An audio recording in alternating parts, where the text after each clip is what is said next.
qui vient s'asseoir aujourd'hui sur le canapé de Destin Lorrain, qui vient nous raconter son histoire. Un homme de l'ombre dont la voix guide les plus grands champions de la planète à travers l'inconnu. L'un des meilleurs navigateurs au monde, vainqueur du Dakar, aux côtés de légendes comme Stéphane Peter Hansel.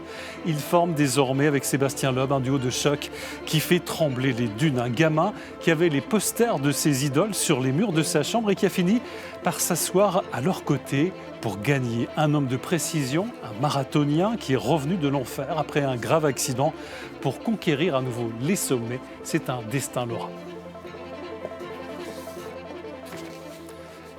Bonjour Édouard Boulanger, ravi de vous accueillir. Merci à vous.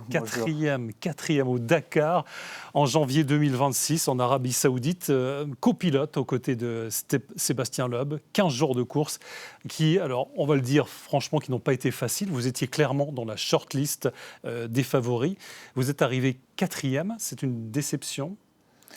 C'est jamais une satisfaction de terminer quatrième. On ne se prépare pas pour ça. Je veux dire, c'est clair que quand on a la chance d'être à côté des plus grands dans des équipes officielles, la préparation, l'objectif, tout est fait pour la victoire. Donc, même une deuxième place, on ne rentrerait pas extrêmement satisfait.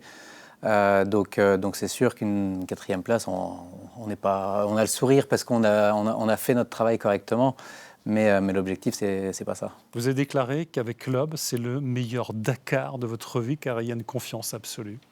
C'est ce que j'ai ressenti, en tout cas, ouais. Pour moi, au-delà d'être le meilleur, c'était le plus facile dans le cockpit.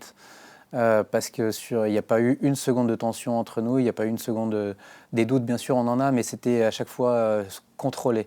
Donc on n'a pas été perdu de longues minutes, voilà, on savait où on était, tout ça, ce sentiment de contrôle pendant 15 jours fait que le bilan pour moi il est extrêmement positif. Alors je le disais, vous êtes considéré comme l'un des meilleurs copilotes, l'un des meilleurs navigateurs au monde. Pour celles et ceux qui se demandent encore quel est le rôle du copilote, du navigateur par rapport à celui qui est au volant, celui qui est au volant, bon, on comprend vite son rôle, mais vous, comment vous... Grosso modo, on peut synthétiser que le pilote a le volant, les pédales et la boîte de vitesse, et le navigateur a tout le reste. Donc les boutons, les écrans, c'est pour le navigateur, donc c'est à lui de déterminer là où il faut aller. Donc parce que à la différence du WRC ou du rallye traditionnel, les reconnaissances sont totalement interdites. Le simple fait d'être sur le territoire 6 mois avant l'épreuve peut être raison de disqualification. Donc on est vraiment dans l'inconnu kilomètre après kilomètre. Donc sans le navigateur, le pilote ne sait tout simplement pas où aller. Il n'y a pas de fléchage, il n'y a pas de guidage, il n'y a pas de point de repère, il n'y a rien. Donc il n'a que notre voix pour savoir, pour décider quoi faire. Une note toutes les 20 secondes, c'est ça un peu? Grosso modo, ouais. Sur 5-6 heures, mais c'est énorme. Ouais, sachant que chaque note, on la décrit plusieurs fois au pilote, parce qu'en une seule fois, ça lui suffit pas pour tout intégrer. Donc chaque note, on la décrit 2 voire 3 fois. Et c'est pour ça que je vous dis, c'est un monologue, c'est réellement un monologue. Ouais, donc vous êtes dans votre bulle. C'est ça l'idée, c'est d'être le plus possible dans sa bulle, parce qu'à chaque fois qu'on perd un petit peu de concentration, potentiellement, on est en retard. Et c'est ce qu'on essaye d'éviter, en fait. Je le disais, donc considéré comme l'un des meilleurs copilotes au monde, aux côtés des plus grands, sur les courses les plus mythiques. Et pourtant, votre parcours ne débute pas dans le désert, mais dans la Meuse et sur l'eau. Oui, c'est juste. J'ai grandi à Verdun, et puis Verdun, il n'y a pas trop de désert, mais il y a un joli fleuve et un magnifique club d'aviron. Donc c'est comme ça que j'ai commencé, en suivant mes copains qui étaient quasiment tous des rameurs, et puis ils m'ont entraîné avec eux. C'était des belles années. 7 fois champion de France d'aviron, entre 1995 et 2001. Vous donnez toujours à fond. C'était une école aussi pour vous? Clairement, c'était une école, et j'aime pas trop faire les choses à moitié. Je préfère ne pas faire les choses plutôt que de les faire à moitié. Donc, je choisis mes objectifs, mais quand je suis déterminé, j'essaie d'aller au bout. Et puis, c'était des années extrêmement formatrices d'un point de vue mental, physique. C'est ça qui m'a appris le haut niveau, ce qu'il fallait faire pour atteindre les objectifs. Vous êtes né à Nancy, vous avez grandi à Verdun, vous êtes passé par l'ENIM à Metz, vous avez d'ailleurs reçu le prix de l'ingénieur en 2004. Vous êtes d'abord un ingénieur. Ouais. C'est vrai que ma carrière professionnelle, j'ai commencé comme ingénieur. Ça aide aussi pour financer un peu ses rêves, d'avoir un salaire. Et donc, c'est jusqu'à récemment, j'étais toujours actif. Aujourd'hui, depuis que je suis copilote professionnel, c'est un petit peu plus difficile de garder la casquette d'ingénieur, mais j'essaye malgré tout de ne pas tout oublier. La route qui vous a conduit sur les dunes, elle a commencé par la moto. De quelle façon? En fait, moi, j'ai grandi avec les images du Dakar, mais avec l'objectif de faire ça en moto. C'est vraiment les motards qui me fascinaient. Le fait d'aller découvrir les déserts tout seul avec sa moto, c'était ça l'objectif. Et c'est comme ça que j'ai commencé. Aussi parce que la moto, c'est économiquement accessible, réalisable pour tout un chacun. On peut mettre plusieurs années à accumuler enfin, voilà, le budget nécessaire, mais ça reste des chiffres réalisables. La voiture, non. Donc c'était vraiment, pour moi, l'objectif, c'était la moto. Et puis, ce que je dis toujours, ce qui résume pour moi ma pensée, c'est que la moto, c'est la passion et la voiture, c'est le travail. Ouais. Vous serez organisateur de rallye et en 2011, vous finissez 5e en moto du rallye des Pharaons. Vous remportez le Dakar Challenge qui vous ouvre, pour le coup, les portes du Dakar. Première participation en 2012 au guidon d'une Aprilia. Quel souvenir vous gardez de ce premier Dakar ? Extrêmement, enfin, ouais, comme tous les Dakars, extrêmement. Enfin, c'est une avalanche d'émotions. Chaque Dakar, c'est une avalanche d'émotions. Qu'on le gagne, qu'on le perde, qu'on s'arrête, peu importe. Mais tous les jours, on en prend plein les yeux, plein la tête. Le premier Dakar, c'était évidemment un rêve. Après, il a été compliqué parce que voilà, j'ai gagné le Dakar Challenge seulement un mois avant l'expédition des véhicules.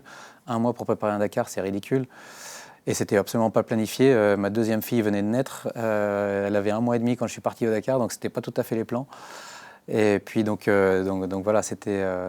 Et puis au final, j'ai pas réussi à le terminer celui-là, donc forcément il y a un petit goût d'inachevé là aussi, mais une chance de l'avoir vécu. Et puis voilà, un petit regret de ne pas l'avoir terminé, c'est sûr. Ouais. Ensuite, vous allez devenir mapman pour KTM et Toyota. C'est l'homme chargé d'étudier le parcours en fait, pour aider les concurrents dans leur navigation. Vous formez aussi des copilotes. Désormais, oui. Après, pas tout le monde, parce qu'il peut y avoir quelques conflits d'intérêts. Nos patrons ne sont pas forcément d'accord qu'on forme nos adversaires. Ouais. donc, mais par contre, oui, je forme aussi des copilotes qui aujourd'hui sont amateurs. Peut-être que demain seront professionnels, mais aujourd'hui, je n'ai pas de problème à former des amateurs. Non. Alors, rôle de copilote, vous allez basculer dans ce rôle avec celui qui était votre héros, Monsieur Dakar, comme on l'a surnommé. On raconte que vous aviez les posters de Stéphane Peter Hansel sur les murs de votre chambre, c'est vrai ? Ah, c'est véridique, c'est véridique. Non, c'est en partie à cause de lui que je me suis retrouvé sur une moto. Enfin, il n'y avait pas d'historique de motard dans la famille. Motard amateur, voilà, de circulation quotidienne, mais personne n'avait fait de motocross, d'enduro, personne ne rêvait de Dakar avant nous, mais ouais, Peter Hansel, c'était vraiment peut-être la raison principale pour laquelle on a commencé la moto avec mon frère. Et en 2021, vous allez remporter le Dakar avec votre idole. Qu'est-ce que cela a représenté pour vous ? Ça a changé. Alors, c'est déjà le rêve de gamin qui s'accomplit, et puis ça vous change de statut, j'imagine. Ça change tout parce que c'était, 6 mois avant, c'était juste impensable. Et le simple fait d'être avec lui, c'était impensable. Le fait de gagner à la première tentative, c'était inimaginable. Et puis effectivement, à partir de là, ça change toute une vie parce qu'on change de statut. Du coup, aux yeux des autres, on apparaît, donc les opportunités s'enchaînent. Et moi, je remercierai jamais Stéphane, mais c'est lui qui a pris le risque, c'est pas moi. Un sport qui n'est pas sans risque. En 2023, vous allez subir un grave accident lors de la 6e étape du Dakar. Votre voiture s'écrase après un saut de 15 mètres. Peter Hansel, KO. Vous êtes touché à la colonne vertébrale. Que s'est-il passé ? On le voit bien sur l'image. En fait, on a sauté la dune qui est derrière. Et donc là où la voiture est, c'est là où on a atterri. En fait. Donc on a fait un saut qui est estimé une quinzaine de mètres de haut, une trentaine ou plus de long.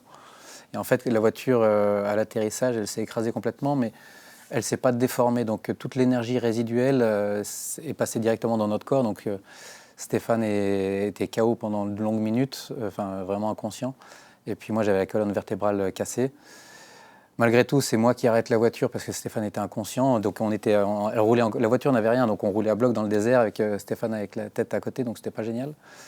Et j'arrive à arrêter la voiture et puis en fait en attendant, j'essaye de réanimer Stéphane, de le réveiller, mais ça marchait pas. Et en attendant les secours, en fait c'est là, puisque j'avais la perception d'avoir la colonne cassée, mais je sentais encore mes jambes, j'ai décidé de m'extraire de la voiture parce que je savais que sinon il mettrait des heures à m'extraire c'est vraiment pas facile de rentrer et sortir de ces voitures-là. Donc voilà, et puis après nos coéquipiers qu'on voit aussi, qui étaient avec nous sur l'accident, ont pu nous porter secours et attendre les secours ensemble. Donc ça, c'était un moment fort qui aurait pu mal tourner. Au final, la balance est tombée du bon côté pour Stéphane et moi. Donc aujourd'hui, c'est qu'un vieux souvenir, mais c'est vrai que sur le moment, c'est pas génial. Ouais, il y a eu une longue rééducation. Vous avez été héliporté en Allemagne, opéré, une longue rééducation. Au final, longue pour l'accident que ça a été au final très court. C'est long dans le sens où ça nous met plein de doutes parce que jusqu'à l'opération, ils ne savaient pas me dire si je remarcherais correctement. Après l'opération, ils m'ont dit tu remarcheras. Quelle sera ta vie sportive? On n'en sait rien. Ouais. Donc il y a une période de... Et puis effectivement, quand je suis sorti de l'hôpital, je marchais 10 minutes par jour et j'étais fini. Donc on se dit ça va être long de récupérer les facultés qu'on avait avant le départ. Et puis au final, donc ça c'était le 6 janvier. Et puis fin mars, j'avais le feu vert pour tout reprendre, y compris la compétition automobile. Donc c'était 2 mois donc sur une année, enfin 2 mois et demi. Sur une année, c'est pas tant que ça, mais c'est sûr que ça reste 2 mois d'août quand même. Ouais. Un retour que vous allez réaliser de façon magistrale. Vous serez double champion du monde de rallye en 2024-2025 aux côtés de Nasser Al-Attiyah, vainqueur en octobre dernier du dernier rallye de Maroc. Quel retour! C'est votre force, ne jamais lâcher, toujours surmonter les difficultés?